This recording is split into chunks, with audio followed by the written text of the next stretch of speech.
हम भारतीय संविधान के किस अनुच्छेद में नागरिकता संबंधित प्रावधान किया गया है? किस अनुच्छेद में किया गया है? तो अनुच्छेद 5 से लेकर 11 तक। ऑप्शन नंबर बी, 5 से लेकर 51 तक नागरिकता का संबंधित प्रावधान किया गया है। और नेक्स्ट क्वेश्चन है कि भारतीय संविधान निम्नलिखित में कौन सी नागरिकता प्रदान करती है? भारतीय संविधान कौन सी नागरिकता प्रदान करती है? तो एकल नागरिकता प्रदान करती है। Option number A. Next question है किस अनुच्छेद के तहत संसद को नागरिकता के संदर्भ में कानून बनाने का अधिकार प्रदान किया गया है? किस अनुच्छेद के तहत? तो अनुच्छेद 11 के तहत। Option number B. Next question है कि भारतीय नागरिकता नहीं प्राप्त की जा सकती है। किस तरह से भारतीय नागरिकता प्राप्त नहीं किया जा सकता है? तो भारतीय बैंक में धन जमा करके भारतीय नागरिकता प्रदान नहीं किया जा सकता है। नेक्स्ट क्वेश्चन है कि देशीयकरण द्वारा नागरिकता प्राप्त की एक तरीका क्या है? तो विदेशी पुरुष से विवाह करने पर। Option number C. और नेक्स्ट क्वेश्चन है कि नागरिक बनने के निम्नलिखित शर्तों में एक आवश्यक शर्त क्या है? एक आवश्यक शर्त क्या है?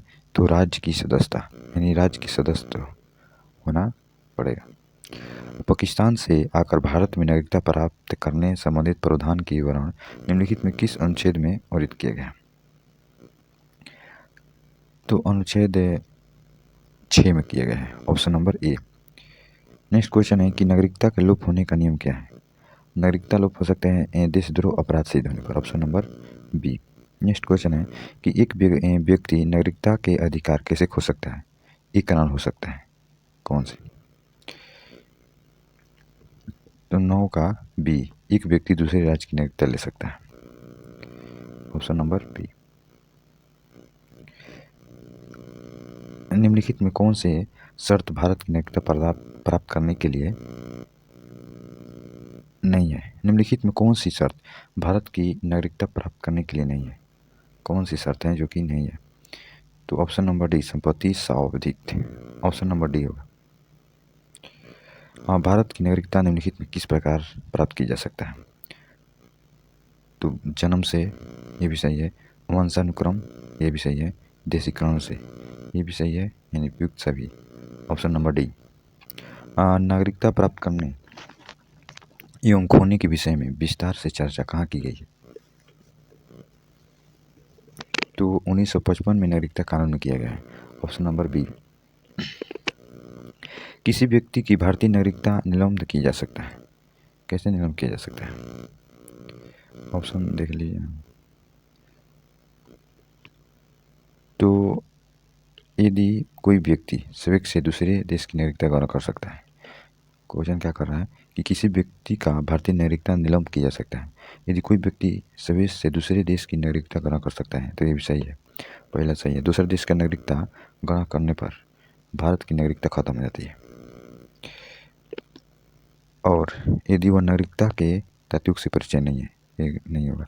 यदि भारत सरकार को यह विश्वास हो जाए कि नागरिकता छलपूर्वक प्राप्त किया है, तो ये भी हो सकता है। 3 नंबर भी, यदि कोई व्यक्ति जन्म से देश का नागरिक है किंतु किसी विदेश राष्ट्र से युद्ध के दौरान वह शत्रु की सहायता पहुंचाने की गतिविधि के लिए लिप्त हो गया है, तो ये भी सही है, यानी कि ऑप्शन नंबर सी 1, 3, 4 होगा। नागरिकता संशोधन अधिनियम 1992 के अनुसार क्या हुआ? तो नागरिकता संशोधन अधिनियम 1992 के अनुसार नेक्स्ट पेज में है कि भारत के बाहर पैदा होने वाले बच्चों को यदि उसकी माँ भारतीय है तो उससे भारत की नागरिकता मिल जाएगी। Option number C. Next question, कितने वर्ष तक लगातार बाहर रहने पर नागरिकता समाप्त हो जाती है? तो 7 वर्ष रहने पर। Option number C. ऐसे सभी व्यक्ति जो कितने ईस्वी तक या उसके पश्चात भारत में जन्म ग्रहण किया हो तो उनके जन्मजात भारतीय नागरिकता समझा जा सकता है। तो 26 जनवरी 1950, जब तक संविधान लागू हुआ था तब तक, 26 जनवरी 1950। निम्न में से किस स्थिति में किसी भारतीय व्यक्ति की भारतीय नागरिकता समाप्त हो सकती है? त्याग करने पर, अभी नंबर है कि प्रदर्शन पर, व्यतीत करने पर, तो उपयुक्त सभी होगा। बी, ए और ए, तो option number D. Next question है, निम्नलिखित में किस स्थिति में किसी व्यक्ति को भारतीय नागरिकता से वंचित नहीं किया जा सकता? किस स्थिति में? तो उपयुक्त सभी। आपातकाल के दौरान, निर्वाचन के दौरान, युद्ध के दौरान। उपयुक्त सभी। Option number D. भारतीय संविधान में नागरिकता का प्रावधान कब लागू हुआ? भारतीय संविधान में नागरिकता का प्रावधान कब लागू हुआ? तो 1949 में लागू हुआ। Option number B. और नेक्स्ट क्वेश्चन है कि भारतीय संविधान के अंतर्गत भारत के नागरिकों के कौन से अधिकार प्राप्त हैं जो गैर नागरिकों की नहीं है? कौन सा है? तो उपयुक्त सभी है। कुछ सार्वजनिक पदों का पत्रकता, संसद एवं विधानमंडल के सदस्य होने का अधिकार भी है, और अनुच्छेद 15, 16 एवं 19 द्वारा प्राप्त मौलिक अधिकार। ऑप्शन नंबर डी सभी है। संविधान द्वारा प्राप्त नागरिकता के संदर्भ में संसद ने एक व्यापक नागरिकता अधिनियम कब बनाया था? तो 1955 ईस्वी में बनाया था। Option number C. Next question है, भारत में एकल नागरिकता की आधार धारा अपनाई गई है किस देश से? तो इंग्लैंड से बनाई गई है। Option number A. भारत में रहने वाले ब्रिटिश नागरिक दावा नहीं कर सकता है। किस चीज़ का दावा नहीं कर सकता है? तो व्यापार और व्यवसाय की स्वतंत्रता का अधिकार। Option number A. किस देश में दोहरी नागरिकता का सिद्धांत स्वीकार किया गया है? किस देश में दोहरी नागरिकता का सिद्धांत स्वीकार किया गया है?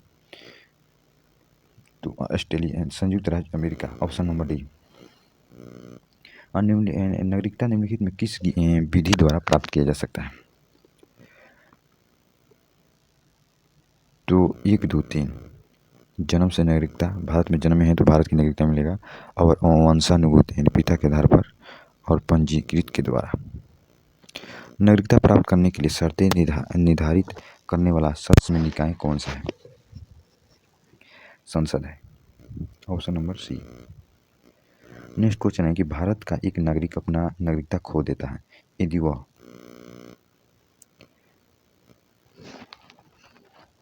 1 और 2। ऑप्शन नंबर सी, यानी कि भारत की नागरिकता परित्याग करने पर खो देगा, और स्वेच्छा से अन्य देश की नागरिकता प्राप्त करने पर। Option number C. Next question है, और नेक्स्ट क्वेश्चन है कि मौलिक अधिकार संविधान के किस भाग में वर्णित है? तो भाग 3 में मौलिक अधिकार वर्णित है। Option number B. Next question है कि भारत के संविधान का भाग 3 संबंधित है किससे? तो किससे संबंधित है? मूल अधिकारों से संबंधित है। Option number C. मूल अधिकारों को सर्वप्रथम किस देश की संवैधानिक मान्यता से प्राप्त किया गया है? तो मूल अधिकार को अमेरिका से लिया गया। Option number B. भारतीय नागरिकों के मौलिक अधिकार का वर्णन किस अनुच्छेद तक है? तो 12 से लेकर 35 तक है। Option number A. Next question है कि डॉक्टर भीमराव अम्बेडकर ने भारतीय संविधान के किस भाग को संवैधानिक आलंकित भाग कहा गया?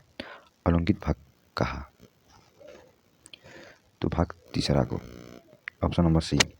मूल अधिकार मूल कहलाते हैं क्योंकि वह क्या है? मानव की प्रकृति को अद्वितीय अधिकार से कहा जाता है। Option number D. Next question है